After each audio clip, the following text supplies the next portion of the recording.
Hey everyone, Chef Anthony here at Don's Appliances. Today I'm in this signature kitchen suite. I'm going over the auto cook feature. An exciting feature that really takes your cooking to the next level with these pre-programmed recipes.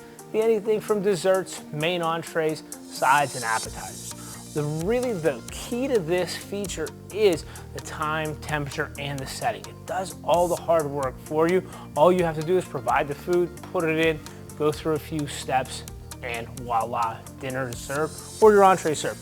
Let me jump through it. So right when you go to auto cook, it'll have beef, pork, lamb, casseroles, you name it. So if we're going to beef, it's really gonna give us the whole gamut from tenderloins to London broils. Even if we do the beef tenderloin, we can select this setting, how we like our doneness, okay?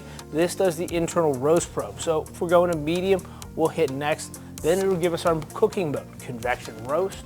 We're gonna go 375 degrees. Probe temp's gonna be 130. It's gonna cook it to medium. So you would hit next. It'll sell us what rack we're putting it on. So we're gonna put it on rack 2. It says grid on the broiler pan, so we know. We'll hit start. It'll actually preheat, go right to it, and now we can put our tenderloin in and go right to the cooking process. Thank you for Signature Kitchen Suites.